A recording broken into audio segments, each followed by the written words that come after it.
Breaking Bad is often celebrated for its gripping narrative, unforgettable performances, and its descent into the moral abyss of Walter White.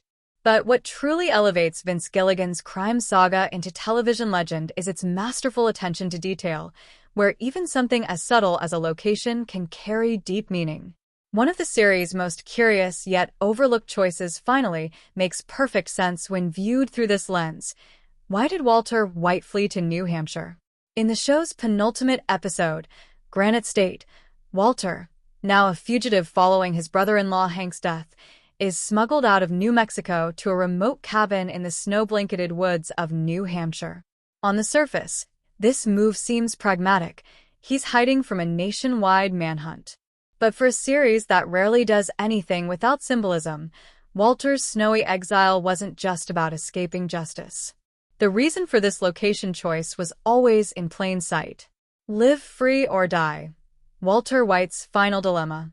New Hampshire's state motto, "Live free or die," is more than just a regional slogan. It's a direct mirror to Walter White's existential crisis. For 5 seasons, Walter justified every ruthless decision by claiming it was for his family's future. But in truth, he had been chasing power, control, and the freedom to reinvent himself on his own terms.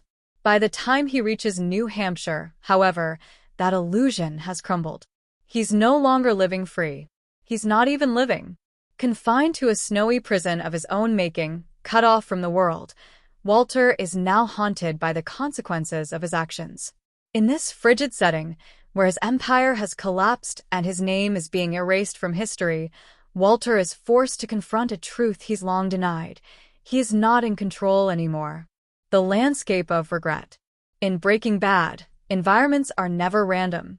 The desert hues of Albuquerque symbolize the dry, suffocating morality Walter shed as he transformed into Heisenberg. The sterile labs and dimly lit corridors of his meth empire mirrored his cold, analytical descent into villainy. So when he's dropped into New Hampshire, surrounded by whiteness, silence, and death-like stillness, the message is clear. Winter has arrived, for his soul, his legacy, and his lies. Winter traditionally represents the end of a cycle. For Walter, the isolation of New Hampshire is the symbolic death of Heisenberg. It's where he experiences helplessness, powerlessness, and obscurity. He's reduced to pacing circles in a shack, mailing money in vain, and waiting for death. It's a far cry from the confident kingpin who once told Skylar, "I am the danger." Here, he's just a man waiting to fade away. Clarity in the cold. Walter's epiphany comes not from bullets or betrayal, but from a quiet television segment where his former partners publicly erase him from Gray Matter Technologies, the company he helped build. It's the final blow to his ego, more devastating than any DEA warrant. He's not just a criminal now, he's a forgotten one. This moment reignites the dying flame inside him, and suddenly the motto of his adopted state gains new meaning.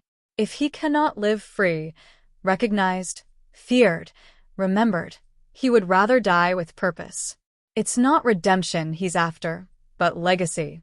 Walter leaves New Hampshire not to survive, but to tie off loose ends, protect what little family connection he has left, and give Jesse Pinkman a fighting chance. A setting that speaks volumes. The brilliance of Breaking Bad lies in choices like this. New Hampshire isn't just a pin on a map, it's a narrative device, a psychological space, and a moral mirror. Gilligan didn't pick a snowy retreat by accident. He chose the state that would force Walter White to see the futility of everything he built. Cold, isolated, and still, New Hampshire was Heisenberg's graveyard before Walter White's last stand. Revisiting Breaking Bad with this knowledge only enhances its depth. Like the best art, the series continues to reveal new meanings long after the final frame.